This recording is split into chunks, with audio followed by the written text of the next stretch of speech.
وَيُنذِرَ الَّذِينَ قَالُوا اتَّخَذَ اللَّهُ وَلَدًا، اور خبردار کر دے ان لوگوں کو جنہوں نے کہا کہ اللہ نے بیٹا بنایا۔ یہ ساری دجالیت جو ہے اس کی جڑ کیا ہے؟ مسیحیت، جو موجودہ مسیحیت ہے، جو حقیقت میں مسیحیت نہیں ہے، پولزم ہے، جس کی بنیاد تثلیث پر ہے کہ اللہ کا بیٹا بنا دیا حضرت مسیح علیہ السلام کو، اور انہیں کفارہ بنا دیا تمام جو بھی مان لے ان کو ان کے گناہوں کا، پیش کی معافی ہے ان کے گناہوں کی جو حضرت مسیح پر ایمان لے آئے۔ اور نمبر 3 شریعت ساقط کر دی، اور نمبر 4 سارا اختیار جو ہے وہ پوپ کے ہاتھ میں دے دیا گیا کہ تم جو چاہو جس چیز کو چاہو حلال کرو، جس چیز کو چاہو حرام کر دو۔ ان چیزوں نے مل کر نفس مذہب کو اس قدر قابل نفرت سے بنا دیا کہ یورپ کے عوام کے اندر مذہب کے خلاف شدید نفرت پیدا ہو گئی۔ چنانچہ اس کے بعد جب مسلمانوں کے زیر اثر وہاں پر علم پھیلا ہے، ہسپانیہ کی یونیورسٹیوں سے علوم اور فنون جو ہیں یہ فرانس اور اٹلی اور جرمنی کے نوجوان آتے تھے، اور وہاں آ کر وہ قرطبہ اور غرناطہ اور طلیطلہ کی یونیورسٹیوں سے پڑھ کر جاتے تھے، تو ان کے زیر اثر جو ایک ریفرمیشن شروع ہوئی، اصلاح مذہب، اور ایک رینائسنس، تحریک احیاء العلوم، وہ جو اصل تو تحریک تھی اس بات کی کہ انسان علم کی طرف دوبارہ رجوع کرے، لیکن یہ کہ وہ علم جب آگے بڑھا ہے تو وہاں پہ عیسائیت کے خلاف جو رد عمل تھا اس کی وجہ سے اس میں مذہب کی دشمنی جو ہے اس تحریک کے اندر خود بخود شامل ہو گئی۔ تو مذہب سے بیزاری، روحانیت کا انکار، آخرت سے بالکل بے پرواہی اور اس کا بھی انکار، اور خدا ہے یا نہیں ہے اس سے کوئی سروکار نہیں، یہ جو اس تہذیب کے اصل میں اثرات بنے ہیں سارے، یہ اسی غلطیوں کا یہ اثرات ہیں، نتائج ہیں کہ جو عیسائی مذہب کے اندر جو یہ تحریفات کر کے جو غلطیاں کی گئی ہیں، اس کو یہاں کہا گیا ہے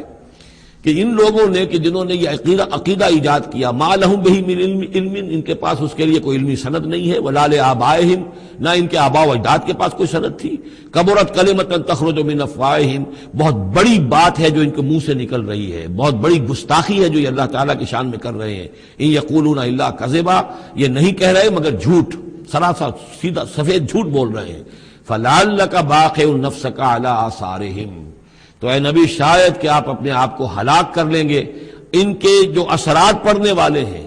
عیسائیت کے اس غلط عقیدے کے جو نتائج برآمد ہوئے ہیں، جب یہ نتائج ظاہر ہوں گے تو وہ اتنے سنگین ہوں گے، فلعلک باخع نفسک، کہ ان کے احساس سے اور ان کے ادراک سے شاید کہ آپ اپنے صدمے سے اپنے آپ کو ہلاک کر لیں۔ ان لم یؤمنوا بہذا الحدیث اسفا، اگر یہ لوگ اس حدیث پر، اس قرآن پر، یہ بات جو بتائی جا رہی اس پر ایمان نہ لائے، اس پر ایمان نہ لائے، اپنے اس غلط عقیدے پر قائم رہے، اس غلط مذہب کو انہوں نے برقرار رکھا، تو اس کا جو رد عمل ہوگا نوع انسانی پر، اور اس سے تاریخ انسانی اور انسانی ثقافت جس غلط رخ پر پڑے گی، جو دجالیت کا فتنہ اس سے جنم لے گا، ان تمام چیزوں کے اثرات سے شاید آپ کو اتنا صدمہ ہو کہ فلعلک باخع نفسک علی آثارہم ان لم یؤمنوا بہذا الحدیث اسفا۔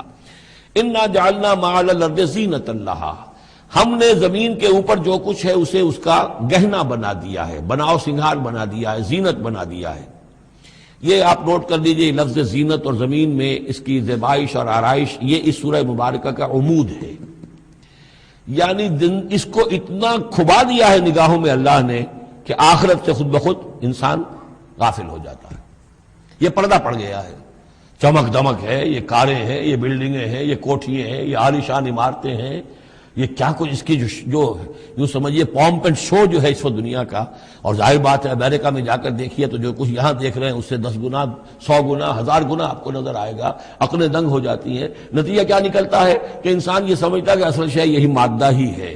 اصل ہدایت پہ یہی لوگ ہیں، یہی لوگ ہیں صحیح معنی میں کہ جنہوں نے واقعتاً علم حاصل کیا ہے، لہذا ان کی غلط تہذیب، ان کا غلط تمدن، ان کے تمام غلط ثقافت کے معاملات کی بھی ہم اسی طریقے سے پیروی کر رہے ہیں۔ یہ سارا مسئلہ جو ہے وہ اس لیے ہے کہ یہ چمک دمک دنیا کی جو زیبائش اور آرائش اس سے ہم متاثر ہیں۔ انا جعلنا ما علی الارض زینۃ لہا، جو کچھ زمین کے اوپر ہے اسے ہم نے اس کے لیے بناؤ سنگھار بنا دیا، لنبلوہم، تاکہ ہم آزمائیں ان کو، ایہم احسن عملا، کون ہے ان میں سے اچھے عمل کرنے والا۔ یعنی اب یوں دیکھیے وہ شعر جو ایک ہے، اگرچہ ذرا تھوڑا سا شان باری تعالیٰ کے اعتبار سے تو شاید اتنا مناسب نہ ہو، لیکن یہ کہ مفہوم کو ادا کرتا ہے کہ رخ روشن کے آگے شمع رکھ کر وہ یہ کہتے ہیں ادھر آتا ہے دیکھیں یا ادھر پروانہ جاتا ہے۔ ایک طرف ذات باری تعالیٰ ہے اور ایک طرف یہ دنیا ہے، اس کی چمک دمک ہے۔ اب یہ پروانہ جو ہے یہ انسان، اس کا امتحان ہے۔ آیا یہ اللہ اور آخرت کی طرف جا رہا ہے یا دنیا کی طرف اور دنیا کی زیبائش اور آرائش کی طرف جا رہا ہے؟ جو زیبائش اور آرائش کی طرف چلا گیا وہ تباہ و برباد ہو گیا. فقط خسر خسرانا مبینا. اور جس نے اس دنیا کی زیبائش اور آرائش اس سے منہ موڑ کر وہ جو حقیقت جو اصل حسن ازلی ہے اللہ تعالیٰ کا اور اس کا جو جلال اور کمال ہے اور جو آخرت کی نعمتیں ہیں ان کو اختیار کر لیا وہ کامیاب ہو گیا. تو امتحان اتنا ہی ہے کہ رخ روشن کے آگے شمع رکھ کر وہ یہ کہتے ہیں ادھر جاتا ہے دیکھیں یا ادھر پروانہ آتا ہے.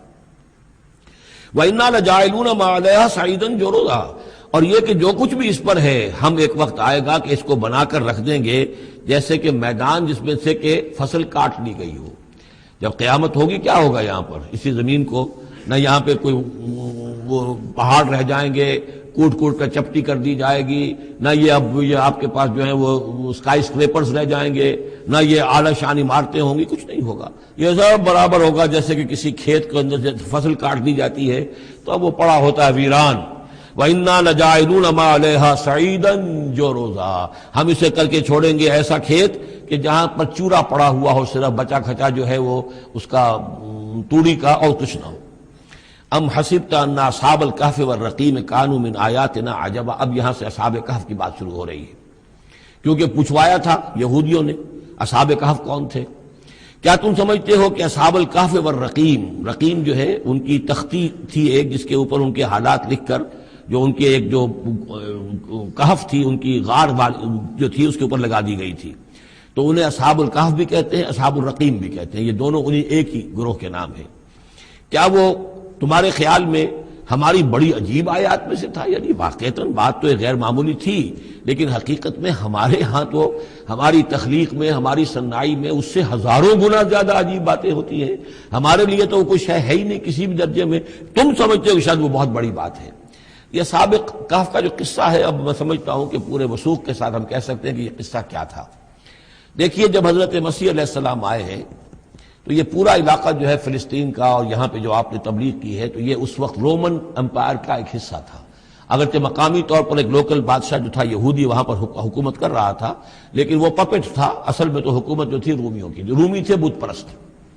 اور اس کے بعد چونکہ انہوں نے بغاوت کی حضرت مسیح تو اٹھا لیے گئے سن 30 عیسوی کے آس پاس یا 33 عیسوی کے آس پاس. لیکن اس کے بعد جو ہے ان یہودیوں نے بغاوت کی رومیوں کے خلاف جس کے نتیجے میں سن 70 عیسوی میں ٹائٹس رومی نے تو ان کی حکومت بھی ختم کی اور بیت المقدس کو برباد کیا، یروشلم کو تباہ کیا، 1,33,000 یہودیوں کو قتل کیا اور ان کو بھیج دیا، نکال دیا وہاں سے باہر. اس وقت کا معاملہ یہ ہے کہ اب کوئی اکے دکے جو بھی رہ جاتے تھے یہاں پر کوئی یہودی یا عیسائی، یہودیوں کو تو نکال دیا، عیسائی رہ گئے. لیکن عیسائیوں پر بھی بہت ظلم ہوتا تھا. یہ موحد تھے، حضرت عیسیٰ کے ماننے والے، وہ بت پرست تھے. تو اس زمانے میں کہیں بادشاہ کوئی تھا ڈیسیس یا دقیانوس جس کو کہتے ہیں، اس کے زمانے میں کچھ جو عیسائی تھے حضرت عیسیٰ پر ایمان رکھنے، آج کے عیسائیوں پر قیاس نہ کیجئے، جو نصارہ تھے حضرت عیسیٰ کو ماننے والے جو موحدین تھے، ان میں سے کچھ نوجوانوں کی پیشی ہوئی بادشاہ کے دربار میں. انہوں نے کہا کہ تم اپنے نئے دین سے اگر باز نہیں آؤ گے، اتنے دن کی مہلت تمہیں دی جا رہی ہے تو تمہیں سولی چڑھا دیا جائے گا. بس مہلت دی جا رہی ہے، جاؤ غور کر لو، سوچ لو. ان لوگوں نے آ کر سوچا کہ اب نہ تو ہمارے لیے یہ ممکن ہے کہ ہم مقابلہ کر سکیں، چلو کسی غار میں چھپ جاتے ہیں، دیکھیں اللہ تعالیٰ کیا کرتا ہے ہمارے لیے. وہ ایک غار میں جا کر چھپ گئے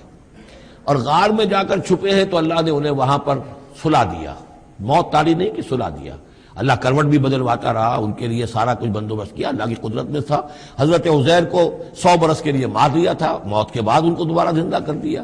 لیکن یہ کہ ان کا معاملہ یہ ہے کہ ان کو وہاں پر جو ہے تقریباً 300 برس یہ وہاں پر پڑے رہے اس غار کے اندر. غار کی شکل کچھ خاص ایسی تھی کہ ادھر آنا جانا لوگوں کا تھا ہی نہیں. اور یہ ہے جو موجودہ ترکی کے علاقے میں شہر ایفسس ہے ایک، اس کے آس پاس ہیں اس طرح کے غار، جیسے اجنٹا کے غار ہندوستان کے مشہور ہیں، ایسے ہی وہاں بھی غاروں کا سلسلہ ہے. اور ہیں بھی وہ ایسے کہ ان کے دہانے جو ہیں وہ ہیں شمال کی جانب، تو دھوپ ان میں براہ راست نہیں جاتی. صرف یہ کہ ریفلیکٹڈ لائٹ تو آتی ہے لیکن یہ کہ براہ راست دھوپ نہیں جاتی. تو ایک طرح کا اندھیرا سا اس کے اندر ٹوائی لائٹ جسے آپ کہہ لیں وہ رہتا ہے سارا دن. وہاں پر یہ 300 برس تک سوتے رہے. اس 300 برس کے عرصے میں یہ ہوا کہ رومن امپائر جو ہے اس نے خود عیسائیت اختیار کر لی. 300 عیسوی کے اندر کانسٹنٹائن جو تھا ایمپرر وہ عیسائی ہو گیا. اب پوری امپائر جو عیسائی ہو گئی. اب اس کے زمانے میں اس کے بعد تھیوڈوسیس ہے ایک، 446 عیسوی میں یہ تھا، اس کے زمانے میں اللہ تعالیٰ نے ان لوگوں کو جگایا 300 برس کے بعد۔ اب یہ سمجھ رہے ہیں کہ وہی زمانہ ہے، وہی کفار کی حکومت ہے، وہی مشرکین ہے۔ اب انہوں نے ڈرتے ڈرتے اپنے کسی ایک آدمی سے کہا بھائی جاؤ یہ لے کے سکہ لے کر جاؤ چاندی کا، اور کچھ نہ کچھ کھانے پینے کے لیے لے کر آؤ، دیکھنا لیکن اس طرح ہو کہ ہمارا پتہ نہ چل جائے کہ ہم یہاں چھپے ہوئے ہیں۔ وہاں جو گئے انہوں نے وہ سکہ پیش کیا، کہ یہ سکہ تمہارے پاس کہاں سے آیا؟ یہ تو بہت پرانا سکہ ہے، تو 400 سال پرانا، 300 سال پرانا سکہ کہاں سے لے آئے تمہیں کوئی خزانہ ملا ہے؟ بہرحال اس حوالے سے اب وہ جو ہے وہ پکڑے گئے، ان کی حالت جو ہے وہ جو بات سامنے آ گئی۔ لیکن جب بات سامنے آ گئی تو اب ان کا تو بہت یعنی وہ عزت کی گئی، اس لیے کہ اب تو جو ان کا مذہب تھا در حقیقت پوری مملکت کا مذہب وہی ہو چکا تھا، تو صورتحال تو تبدیل ہو چکی ہے۔ پھر یہ کہ اس کے بعد تفصیل معلوم نہیں ہے کہ غالباً وہ جا کر اپنی اسی غار میں وہ سو گئے ہیں، یا دوبارہ اللہ نے ان پر وہیں پر موت طاری کر دی ہے، اس کا دروازہ بند کر کے اور اس پر ایک تختی لگا دی گئی ہے۔ یہ اصحاب کہف ہے۔ گبن کی جو ہے decline and fall of Roman empire, اس میں بھی یہ 7 سلیپرز، 7 سونے والے، ان کی کہانی موجود ہے۔ یہ چیز جو ہے گویا کہ رومن لٹریچر کے اندر موجود تھی، اس کا جو ذکر موجود تھا، اور قرآن مجید میں یہ امتحاناً سوال کیا گیا حضور سے، تو اس کا جواب دیا گیا کہ یہ 300 برس تک کچھ لوگوں کو سلا دینا یہ اللہ تعالیٰ کے نزدیک تو کوئی بڑی بات نہیں ہے، تمہارے نزدیک ام حسبت ان اصحاب الکہف والرقیم کانوا من آیاتنا عجبا اذ ابى الفتية الى الكهف، جبکہ وہ نوجوان آئے اپنے اس غار میں، فقالوا، اور انہوں نے کہا ربنا آتنا من لدنک رحمتا، پروردگار اب خاص اپنے خزانہ فضل سے ہمارے لیے رحمت کا بندوبست فرما، وہیئ لنا من امرنا رشدا، اور ہمارے لیے ہمارے معاملے کے اندر جو ہے وہ کوئی عافیت کا بندوبست فرما۔ فضربنا علی آذانہم، تو ہم نے تھپکی دے دی ان کے کانوں پر، فی الکہف سنین عددا، اسی وہ غار کے اندر جو ہے وہ سوتے رہے کئی سال۔ ابھی یہاں اس بات کو نہیں چھیڑا کتنے سال، سنین عددا، متعدد سال وہ سوتے رہے۔ ثم بعثناہم، پھر ہم نے انہیں اٹھایا،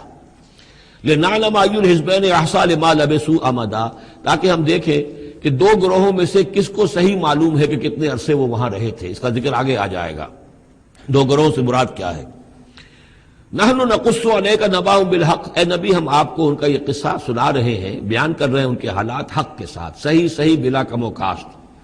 انہم فتیۃ آمنوا بربہم، وہ چند نوجوان تھے جو ایمان لائے اپنے رب پر، توحید کے ساتھ ایمان لانے والے، وزدناہم ھدی،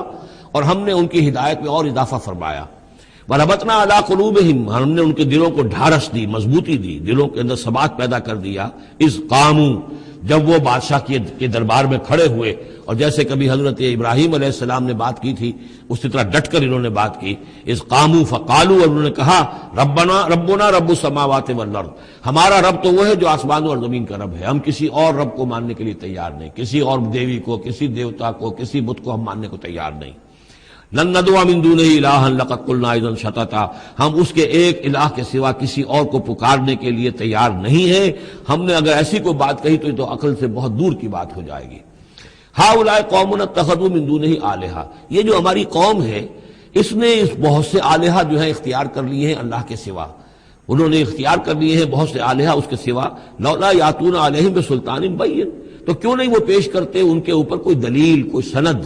کوئی اللہ کی طرف سے اتاری ہوئی سند ہو، کوئی آسمانی کتاب ہو۔ فمن ازلم ممن افترى علی اللہ کذبا، تو کون ظالم ہوگا اس شخص سے بڑھ کر کہ جس نے اللہ تعالیٰ کی طرف جھوٹ گھڑ کر منسوب کر دیا۔ اگر تم اپنے دین سے واپس نہیں پھرو گے اور ہمارے دین میں واپس نہیں آؤ گے، اپنے دین کو چھوڑ کر نئے دین کو، تو تمہیں ہم ہلاک کر دیں گے۔ اب یہ وہاں سے جا کر مشورہ کر رہے ہیں، وَإِذْ اعْتَزَلْتُمُوهُمْ، اور دیکھو جب تم نے اب ان سے اپنے آپ کو علیحدہ کر لیا ہے، وَمَا يَعْبُدُونَ إِلَّا اللَّهَ، اور ان ہستیوں کو بھی تم نے چھوڑ دیا جن کی وہ پرستش کرتے ہیں اللہ کے سوا، فَآوُوا إِلَى الْكَهْفِ، تو اب آؤ کسی کھو میں، کسی غار میں پناہ لے لیں، يَنشُرْ لَكُمْ رَبُّكُم مِّن رَحْمَتِهِ، تمہارا رب تمہارے لیے وہاں کوئی رحمت کا سامان کر دے گا، وَيُهَيِّئْ لَكُم مِّنْ أَمْرِكُم مِّرْفَقًا، اور تمہارے معاملے کے اندر اللہ تعالیٰ خاص اپنی طرف سے کوئی نرمی اور کوئی آسائش کا سامان پیدا فرما دے گا۔ وَتَرَى الشَّمْسَ إِذَا طَلَعَتْ تَزَاوَرُ عَنْ كَهْفِهِمْ ذَاتَ الْيَمِينِ، اور تم دیکھو کہ سورج جب طلوع ہوتا تھا تو وہ ان کی اس غار سے کنی کتراتا ہوا داہنی طرف نکل جاتا تھا، یعنی براہ راست دھوپ جو ہے اس میں نہیں آتی تھی۔ وَإِذَا غَرَبَتْ، جب ڈوبتا تھا، تَقْرِضُهُمْ ذَاتَ الشِّمَالِ، تو بھی وہ کنی کترا جاتا تھا بائیں طرف، تو گویا کہ سورج جو ہے یوں جا رہا ہے اور اس غار کا جو منہ ہے وہ شمال کی طرف ہے، لہذا براہ راست جو ہے داہنی طرف سے ہو کر بائیں طرف سے ہو کر سورج نکل گیا، دھوپ جو ہے براہ راست اس پر نہیں آ رہی۔ اسی اصول پر آج کل جو بڑی بڑی بلڈنگز بنتی ہیں جو کارخانوں کی اور ملز کی، اس میں یہ نارتھ لائٹ شیلز بنائے جاتے ہیں۔ ایسے شیل روف کی ہوتے ہیں کہ جس میں پھر جو روشنی جو ہے وہ نارتھ کی طرف سے لیتے ہیں، کیونکہ ہمارے ہاں جو سورج ہے وہ کبھی بھی نارتھ میں نہیں جاتا، لہذا جو ہے سورج براہ راست کبھی نہیں آئے گا بلکہ انڈائریکٹ لائٹ آئے گی۔ وَهُمْ فِي فَجْوَةٍ مِّنْهُ، اور وہ جو اس غار تھی اندر سے کھلی تھی، اس کھلی غار کے اندر جا کر وہ لیٹ گئے، سو گئے۔ ذَلِكَ مِنْ آیَاتِ اللَّهِ، یہ اللہ کی نشانیوں میں سے ہے۔ مَن يَهْدِ اللَّهُ فَهُوَ الْمُهْتَدِ، جو جس کو اللہ ہدایت دیتا ہے وہی ہے کہ جو ہدایت یافتہ ہوتے ہیں۔ وَمَن يُضْلِلْ فَلَن تَجِدَ لَهُ وَلِيًّا مُرْشِدًا، اور جس کو اللہ تعالیٰ گمراہ کر دے، جس کی گمراہی کا فیصلہ فرما دے، پھر اس کے لیے تم نہیں پاؤ گے کوئی بھی جو حمایتی ہو، مددگار ہو، اس کو راہ پر لانے والا۔ وَتَحْسَبُهُمْ أَيْقَاظًا، صورتحال ایسی تھی کہ تم اگر اس کو دیکھتے تو یہ سمجھتے کہ وہ جاگ رہے ہیں، وَهُمْ رُقُودٌ، حالانکہ وہ سو رہے ہیں۔ وَنُقَلِّبُهُمْ ذَاتَ الْيَمِينِ وَذَاتَ الشِّمَالِ، ہم ان کو کروٹیں بھی دلواتے رہے، داہنی طرف بھی بائیں طرف بھی، تاکہ یہ کہ وہ بیڈ سورز نہ ہو جائیں، ہم جدید اصطلاح میں اگر استعمال کریں تو کروٹ بھی دلوا رہا ہے اللہ تعالیٰ۔ اللہ تعالیٰ کو ہر قدرت حاصل ہے، اس کے فرشتے معمور ہیں جو کر رہے ہیں، نرسنگ بھی ہو رہی ہے۔ ذات الشمال وکلبہم باسط ذراعیہ بالوسید، ان کا ایک کتا بھی تھا جو اپنے دونوں ہاتھ پھیلا کر، دونوں اگلے جو ہیں پاؤں جو ہاتھ، اس کو سمجھیے، اور اس کے کوئی بہت ہی خونخوار قسم کا کتا تھا جو اس غار کے منہ پر اپنے دونوں ہاتھ پنجے آگے پھیلا کر بیٹھا ہوا زور سے۔ اس کا نتیجہ کیا نکلتا تھا؟ لو اطلعت علیہم، اگر اچانک تمہارا کہیں وہاں گزر ہو جائے، لولیت منہم فرارا ولملیت منہم رعبا، تو وہاں سے تمہارے اوپر غروب طاری ہو جائے، خوف طاری ہو جائے، اور وہاں سے تم بھاگو۔ کہ بڑا بھیانک منظر ہے، ایک کہف ہے، اندر اندھیرا ہے، اور آگے جو ہے بڑا کوئی ٹیریئر بل قسم کا کتا جو ہے وہ بیٹھا ہوا ہے، خوفناک قسم کا، اور اس نے اپنے پنجے بھی آگے کیے ہوئے ہیں۔ وَلَمُلِئْتَ مِنْهُمْ رُعْبًا وَكَذَلِكَ بَعَثْنَاهُمْ، اسی طرح پھر ہم نے انہیں ایک وقت میں اٹھایا۔